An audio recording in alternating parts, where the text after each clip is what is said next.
Lumaki ako sa isang liblib na baryo sa bundok. At dahil sa kahirapan ng aming pamilya, hinama kami ng mga kapitbahay. Madalas ituro sa akin ng aking mga magulang. Ang isang tao ay kailangang magkaroon ng ambisyon at mamuhay ng may dignidad. Huwag mong hayaang hamakin ka ng ibang tao. Kailangan ng mga tao ang kanilang pagpapahalaga sa sarili, tulad ng pangangailangan ng puno sa balakbak nito. Dahil sa impluwensya ng mga salitang ito, nag-aral ako ng mabuti sa paaralan para makamit ang paghanga ng iba. Araw-araw akong nagpuyat hanggang alas 11 o alas 12 ng gabi. Nag-aaral sa liwanag ng gasera. Pagkatapos magsimula ng trabaho, nag-overtime ako at nagsikap para makuha ang pagsang-ayon ng aking amo at ang paggalang ng aking mga katrabaho.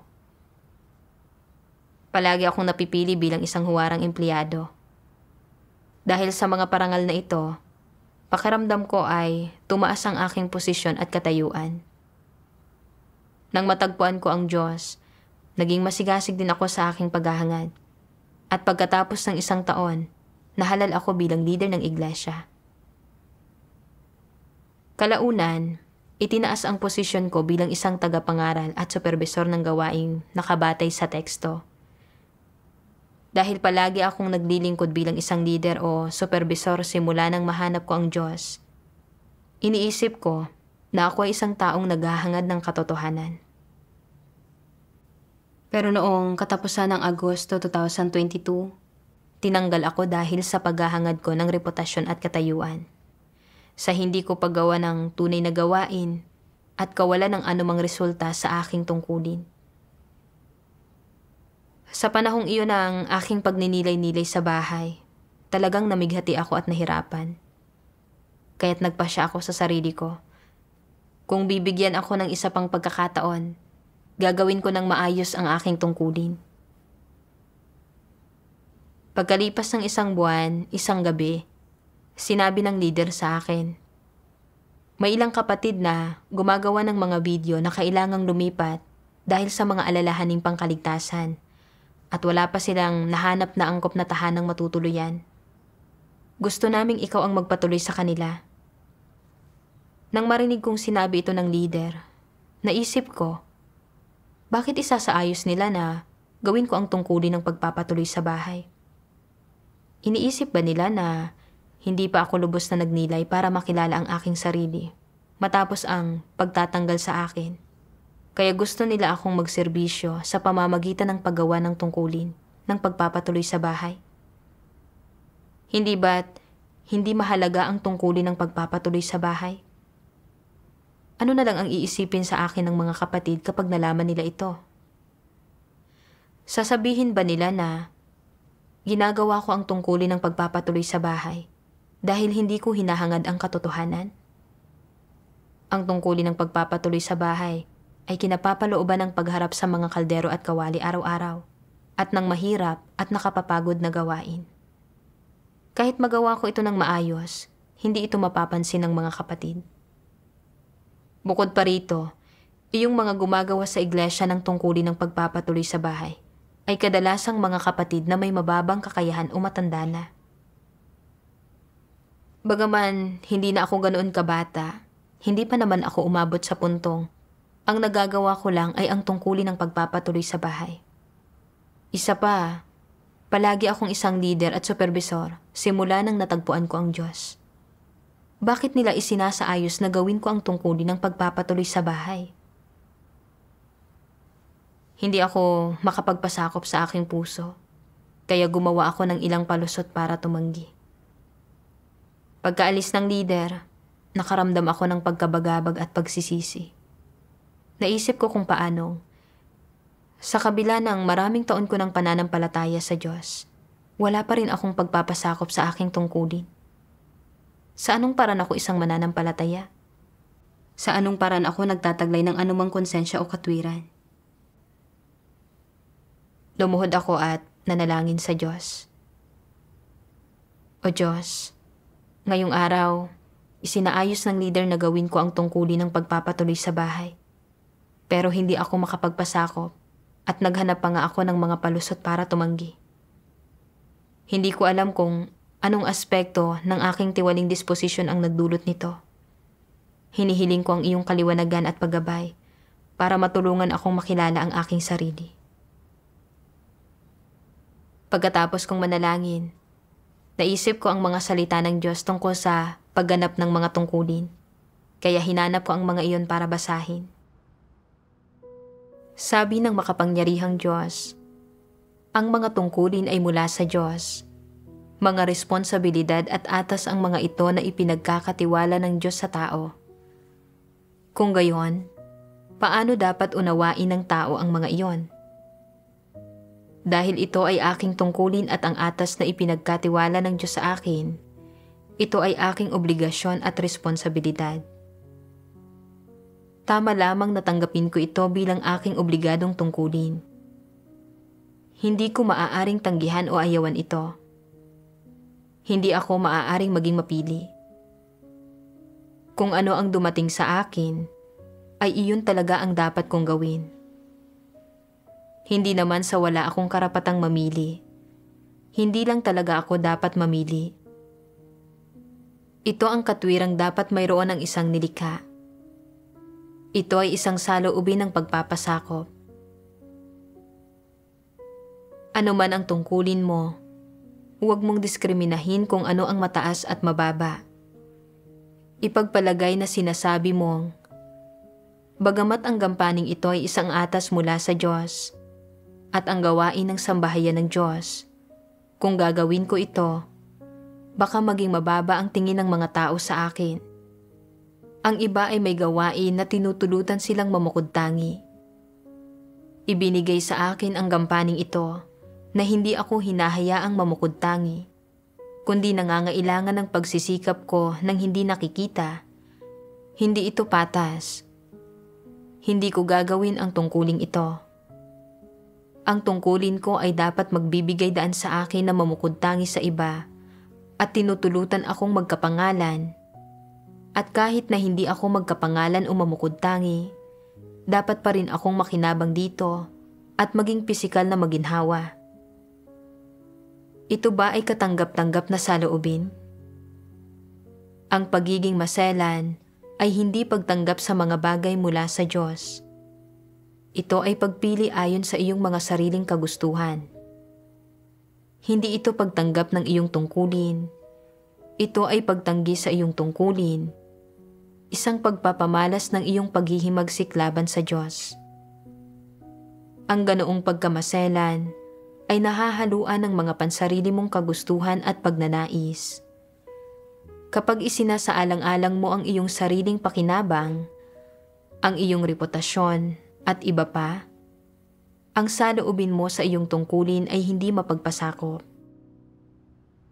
Mula sa mga salita ng Diyos, naunawaan ko na ang mga tungkulin ay mga atas ng Diyos sa tao at na ang mga ito ay kanilang responsibilidad at hindi natin dapat ikategorya ang mga tungkulin ayon sa mga ranggo.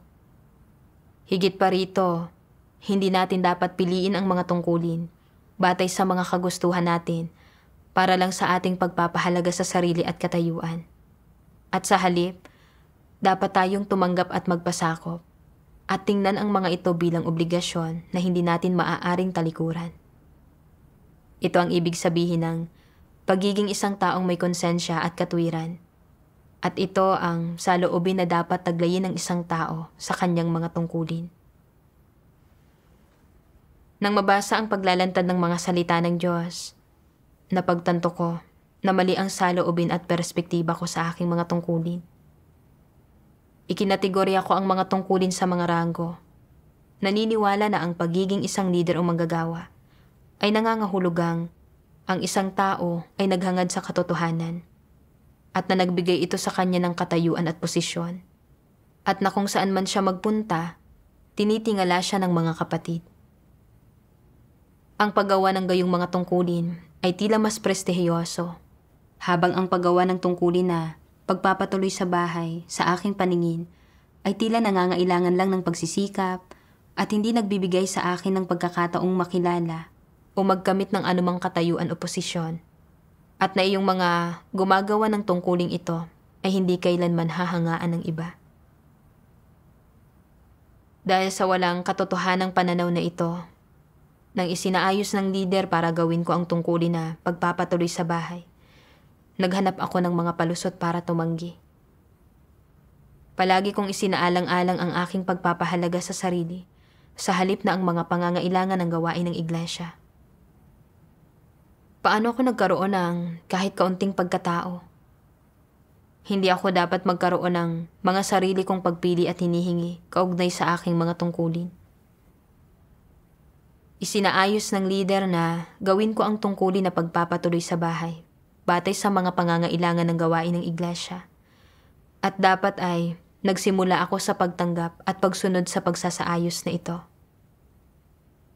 Kalaunan, nabasa ko ang pagbabahagi ng Diyos tungkol sa paggawa ni Noe ng arka. At nakita kong hindi gumawa ng anumang palusot si Noe nang naharap siya sa atas ng Diyos. At na walang pasubali siyang tumanggap at nagpasakop.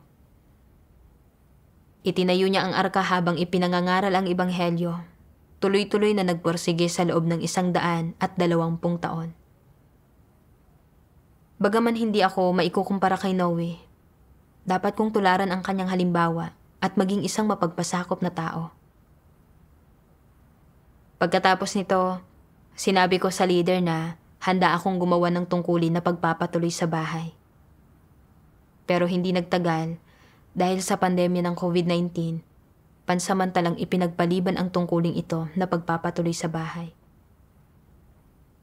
Sa unang pagtitipon matapos alisin ang lockdown, sinabi ng leader, "Ngayong inalis na ang lockdown, gusto naming isaayos na ipagpatuloy mo ang iyong tungkulin na pagpapatuloy sa bahay." Napahiya talaga ako ng sandaling iyon. Dahil bukod sa 2 diakonong naroon din ang 2 kapatid na mga manggagawa ng ebanghelyo. Nagsimula akong magkimkim ng mga reklamo sa leader.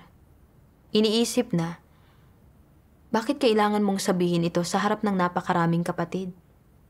Ngayon ay alam na ng lahat na gumagawa ako ng tungkulin na pagpapatuloy sa bahay. Paano ko nalang muling maipapakita ang mukha ko? Naramdaman kong umiinit ang aking mukha. At naisip ko na parang kinukutya ako ng mga kapatid dahil sa hindi ko paghahangad sa katotohanan at sa pagkakatalaga ko sa tungkulin na pagpapatuloy sa bahay dahil dito.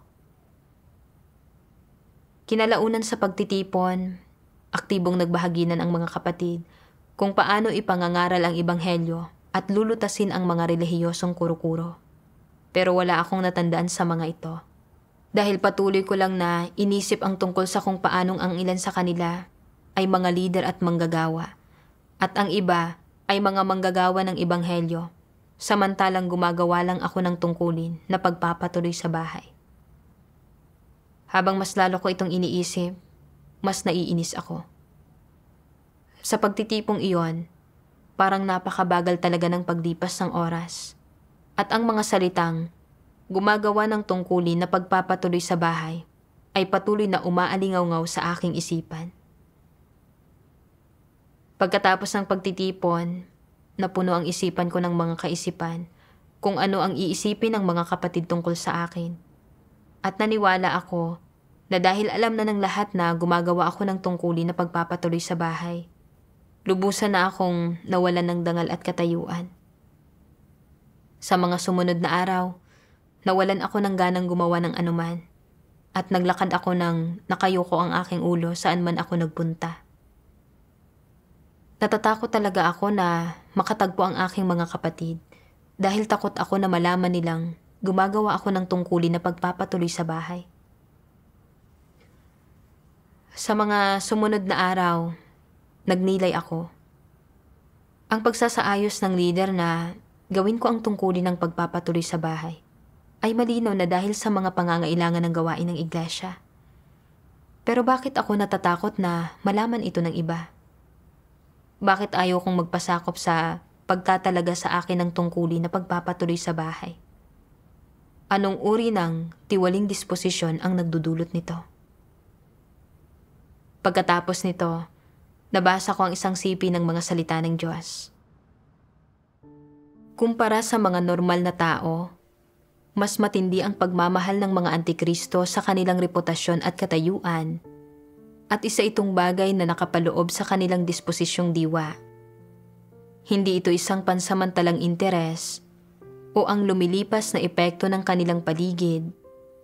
Ito ay isang bagay na nasa kanilang buhay, nasa kanilang mga buto, kaya ito ay kanilang diwa. Masasabing sa lahat ng ginagawa ng mga antikristo, ang una nilang isinasaalang-alang ay ang kanilang sariling reputasyon at katayuan, wala nang iba pa. Para sa mga antikristo, ang reputasyon at katayuan ang kanilang buhay at ang kanilang panghabang buhay na layon. Sa lahat ng kanilang ginagawa, ang una nilang isinasaalang-alang ay, ano ang mangyayari sa aking katayuan at sa aking reputasyon? Ang paggawa ba nito ay magbibigay sa akin ng magandang reputasyon? Itataas ba nito ang aking katayuan sa isipan ng mga tao? Iyon ang unang bagay na kanilang iniisip, na sapat na patunay na mayroon silang disposisyon at diwa ng mga antikristo. Iyon ang dahilan kaya kinukonsidera nila ang mga bagay sa ganitong paraan. Maaaring sabihin na para sa mga antikristo, ang reputasyon at katayuan ay hindi kung anong karagdagang hinihingi lamang, lalong hindi mga bagay na panlabas sa kanila na makakaya nila kahit wala ang mga ito. Bahagi ang mga iyon ng kalikasan ng mga antikristo. Iyon ay nasa kanilang mga buto, sa kanilang dugo, ang mga iyon ay likas sa kanila. Hindi masasabing ang mga antikristo ay walang pakialam kung sila ba ay nagtataglay ng reputasyon at katayuan. Hindi ganito ang kanilang saloobin. Kung gayon, ano ang kanilang saloobin? Ang reputasyon at katayuan ay malapit na nauugnay sa kanilang pang-araw-araw na buhay, sa kanilang pang-araw-araw na kalagayan, sa kung ano ang kanilang hinahangad sa araw-araw. Kung kaya't para sa mga antikristo, ang katayuan at reputasyon ang buhay nila. Paano man sila mabuhay, anuman ang kapaligiran na tinitirhan nila, anuman ang gawain na kanilang ginagawa, anuman ang kanilang hinahangad, anuman ang kanilang mga layon, anuman ang direksyon ng kanilang buhay, umiikot ang lahat ng ito sa pagkakaroon ng magandang reputasyon at mataas na katayuan.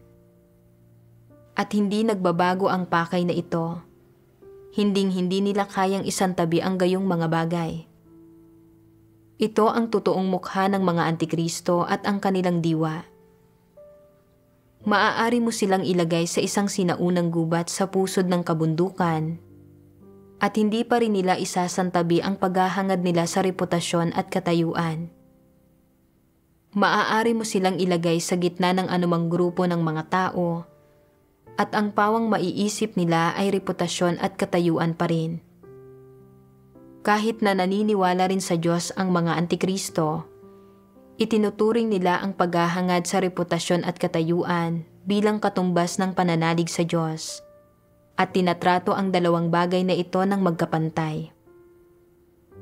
Ibig sabihin, habang tinatahak nila ang landas ng pananalig sa Diyos, hinahangad din nila ang kanilang sariling reputasyon at katayuan.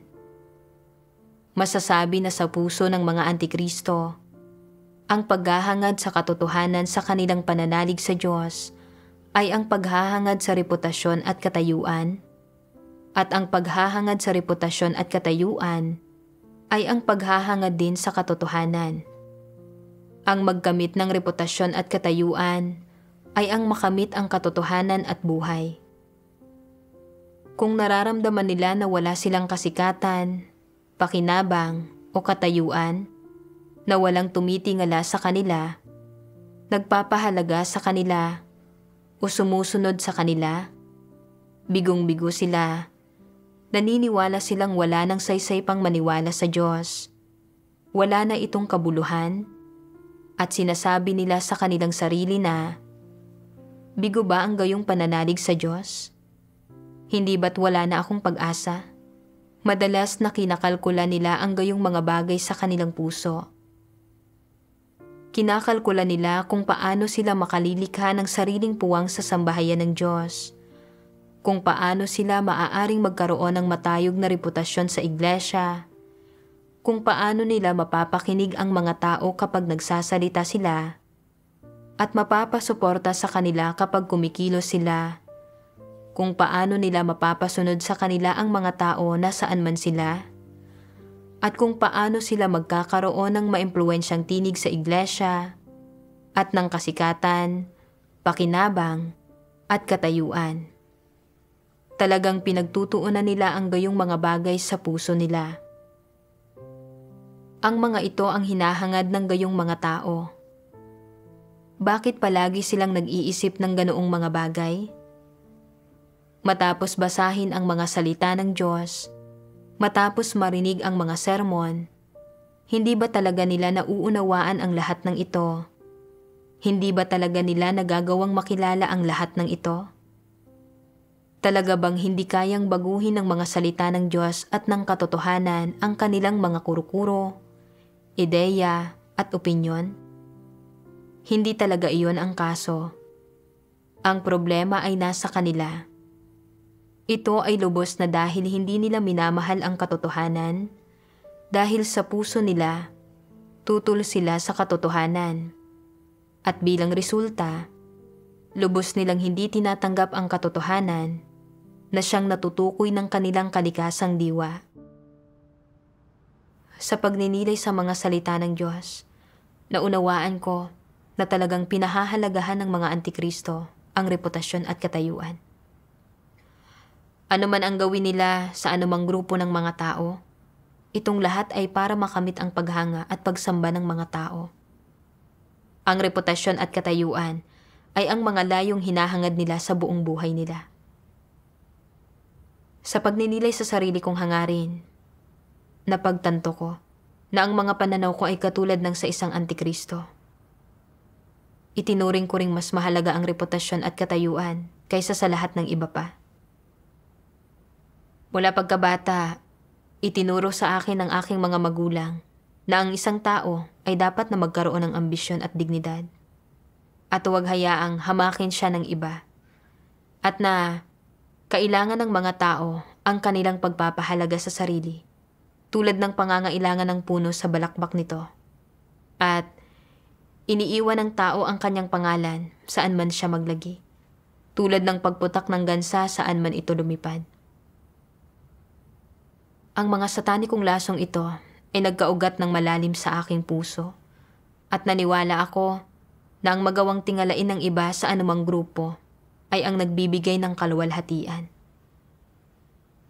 Noong nag-aaral pa ako, nilayon kong manguna sa mga pagsusulit para magkamit ako ng paghanga at papuri mula sa mga guro at kaklase. Madalas akong nagpupuyat sa paggawa ng takdang aralin, at pagkatapos ng bawat pagsusulit, may pagmamalaki kong tinanggap ang mga sertipiko ko ng tagumpay.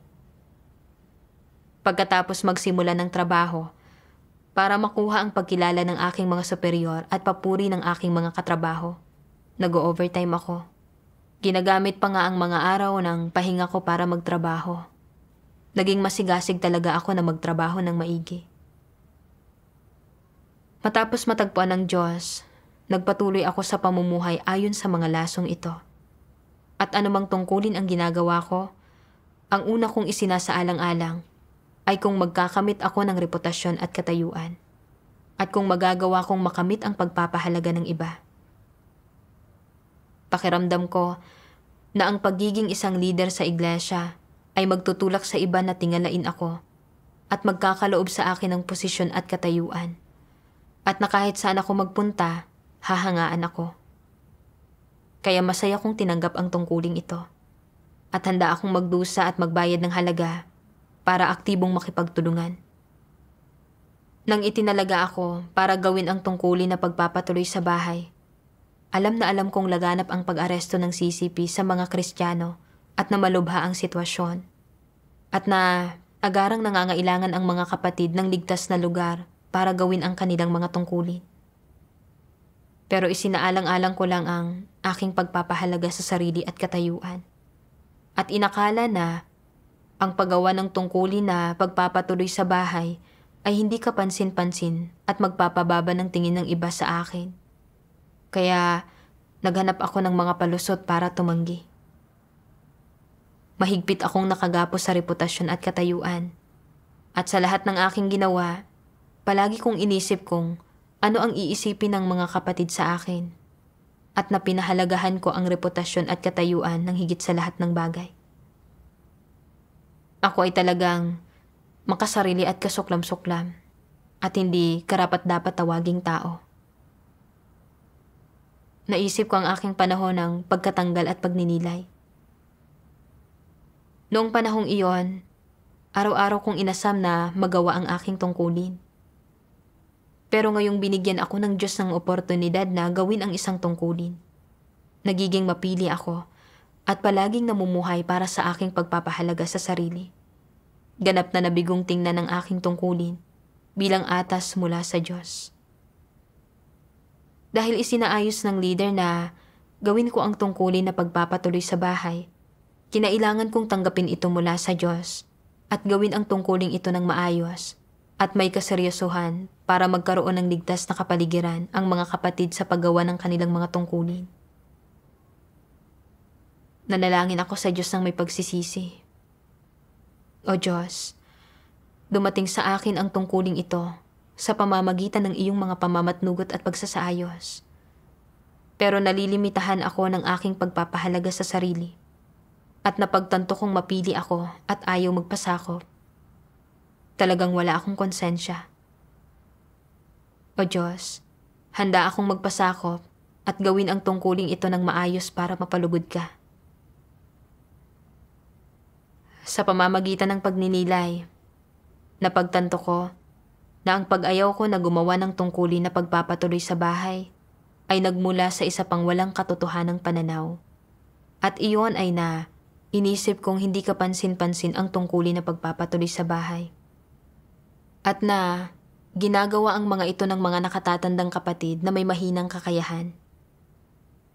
At na ang mga gumagawa ng tungkulin ng pamumuno ay nagagawang patingalain sa kanila ang mga tao saan man sila magpunta. At na sila ay mga taong naghahangad ng katotohanan. At ang mga tungkuling ito ay nagpapakita na ang isang tao ay may posisyon at katayuan. Nabasa ko ang isa pang sipi ng mga salita ng Diyos. Lahat ay pantay-pantay sa harap ng katotohanan. Ang mga iniaangat at nililinang ay hindi gaanong nakahihigit sa iba. Ang lahat ay naranasan ang gawain ng Diyos sa loob ng halos parehong panahon. Ang mga hindi pa naiaangat o nalilinang ay dapat ding maghangad sa katotohanan habang ginagawa nila ang kanilang mga tungkulin. Walang sino mang maaaring magkait sa iba ng karapatang hangarin ang katotohanan. Ang ilang tao ay mas masigasig sa paghahangad nila ng katotohanan at may kaunting kakayahan, kaya sila iniaangat at nililinang. Ito ay dahil sa mga pangangailangan ng gawain ng sambahayan ng Diyos. Bakit may gayong mga prinsipyo ang sambahayan ng Diyos sa pag-aangat at paggamit sa mga tao? Dahil may pagkakaiba-iba sa kakayahan at karakter ng mga tao at pumipili ang bawat tao ng magkakaibang landas. Ito ay humahantong sa magkakaibang kahihinatnan sa pananalig ng mga tao sa Diyos. Iyong mga naghahangad sa katotohanan ay naililigtas at nagiging mga tao ng kaharian, habang iyong mga hindi talaga tinatanggap ang katotohanan na hindi tapat sa paggawa ng kanilang tungkulin ay itinitiwalag. Nililinang at ginagamit ng sambahayan ng Diyos ang mga tao batay sa kung hinahangad nila ang katotohanan at sa kung tapat sila sa paggawa ng kanilang tungkulin. Mayroon bang pagkakaiba sa hierarkiya ng iba't ibang tao sa sambahayan ng Diyos? Sa ngayon, walang hierarkiya pagdating sa iba't ibang posisyon, halaga, katayuan o kalagayan ng iba't ibang tao. Kahit man lang sa panahon na gumagawa ang Diyos para iligtas at gabayan ang mga tao, walang pagkakaiba ang mga ranggo, posisyon, halaga, o katayuan sa pagitan ng iba't ibang tao. Ang tanging mga bagay na nagkakaiba ay nasa paghahati ng gawain at sa mga tungkuling ginagampanan. Siyempre, sa panahong ito, ang ilang tao, bilang exception, ay iniaangat at nililinang para gumawa ng ilang espesyal na trabaho, samantalang ang ilang tao ay hindi nakatatanggap ng gayong mga oportunidad dahil sa iba't ibang kadahilanan tulad ng mga problema sa kanilang kakayahan o kapaligiran ng pamilya. Ngunit hindi ba inililigtas ng Diyos ang mga hindi pa nakatatanggap ng gayong mga oportunidad? Hindi iyon ganoon. Mas mababa ba ang kanilang halaga at posisyon kaysa sa iba? Hindi. Lahat ay pantay-pantay sa harap ng katotohanan. Lahat ay may oportunidad na hangarin at makamit ang katotohanan, at tinatrato ng Diyos ang lahat ng patas at makatwiran. Sa anong punto mayroong kapansin-pansing pagkakaiba sa mga posisyon, halaga, at katayuan ng mga tao? Ito ay kapag dumating ang mga tao sa dulo ng kanilang landas at natapos ang gawain ng Diyos, at sa wakas ay nabuo ang isang konklusyon tungkol sa mga saloobin at pananaw na ipinapakita ng bawat tao sa proseso ng paghahangad ng kaligtasan, at habang ginagawa ang kanilang tungkulin, pati na rin sa iba't ibang mga pagpapamalas at saloobin nila tungkol sa Diyos. Ibig sabihin, kapag may kumpletong talaan sa aklat ng Diyos, sa panahong iyon, dahil iba-iba ang kalalabasan at hantungan ng mga tao, magkakaroon din ng pagkakaiba sa kanilang halaga, mga posisyon, at katayuan. Saka lamang mahihinuha at halos matitiyak ang lahat ng bagay na ito, samantalang sa ngayon, pare-pareho ang lahat. Sinasabi sa atin ng mga salita ng Diyos na sa harap ng katotohanan at mga salita ng Diyos, pantay-pantay ang lahat, at na wala talagang pagkakaiba sa mga posisyon na itinuturing na mataas o mababa.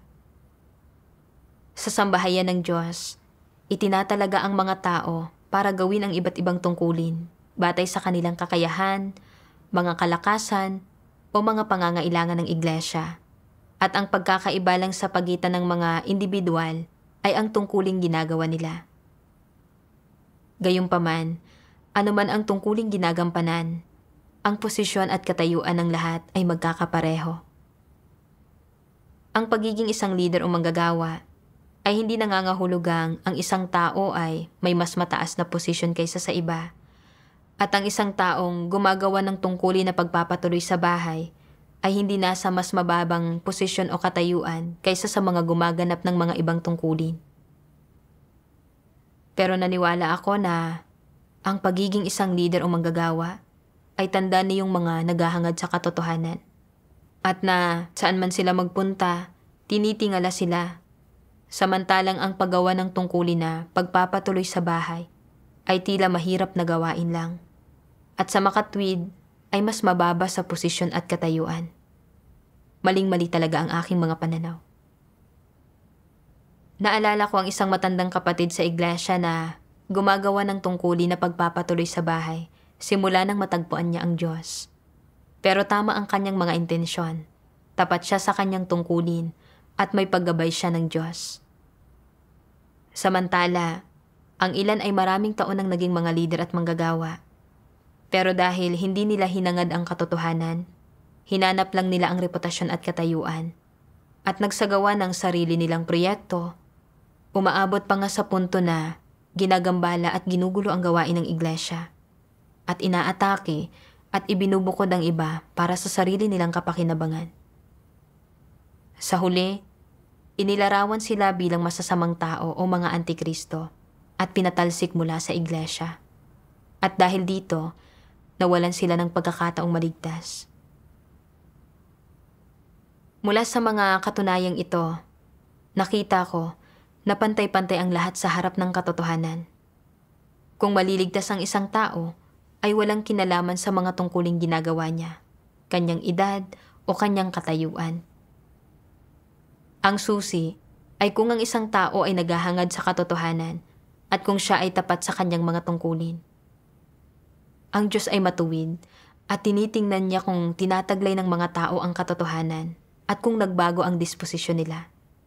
Ito ang pamantayang ginagamit ng Diyos sa pagsukat sa mga tao. Makalipas ang ilang buwan, hiniling sa akin ng leader na patuloyin ang mga kapatid na gumagawa ng mga tungkuling nakabatay sa teksto. Sa aking puso, nagsimula akong mag-isip. Dati akong supervisor ng mga gawaing nakabatay sa teksto at ang mga taong ito ay mga membro ng pangkat ko noon. Pero ngayon, pinatutuloy ko na lang sila. Anong iisipin nila sa akin? Nang mag-isip ako ng ganito, napagtanto ko na iniisip ko na naman ang aking pagpapahalaga sa sarili at katayuan. Kaya tahimik akong nanalangin sa Diyos at naalala ko ang isang sipi ng kanyang mga salita.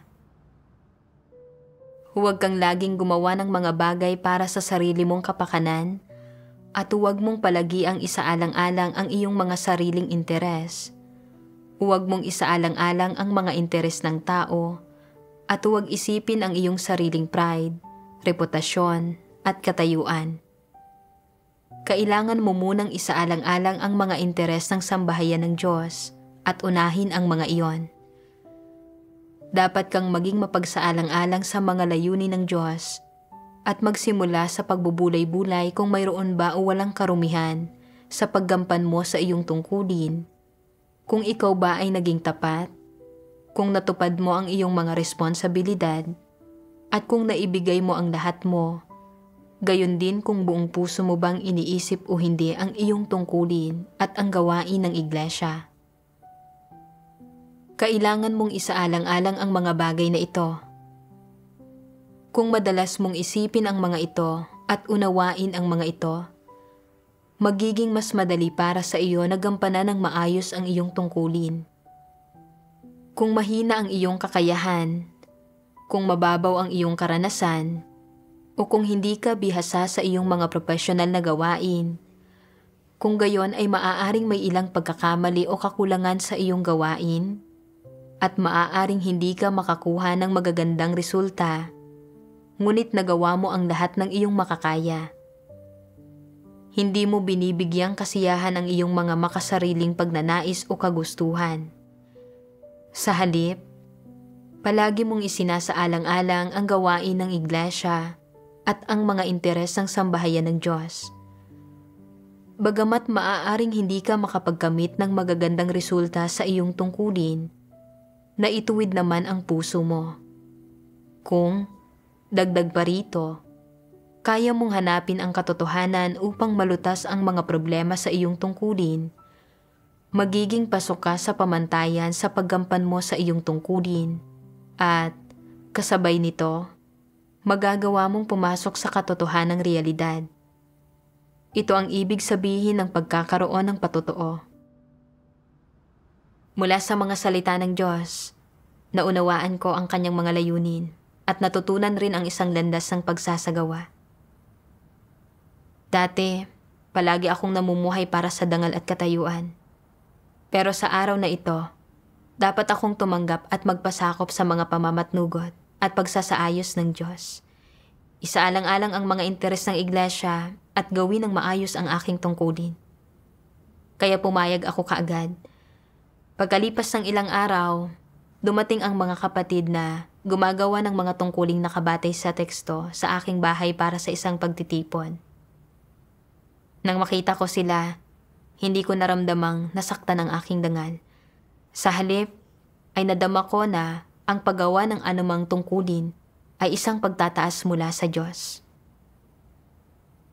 Sa mga sumunod na araw, masigasig akong nakipagtulungan at nag-isip kung paano mapananatili ang isang maayos na kapaligiran para makapagtipon at magawa ng mga kapatid ang mga tungkulin nila sa isang ligtas at payapang lugar.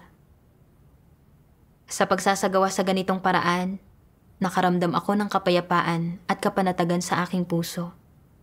At napagtanto ko na ang tungkulin ng pagpapatuloy sa bahay ay nagbibigay rin ng mga aral na matututunan at mga katotohanang dapat hanapin.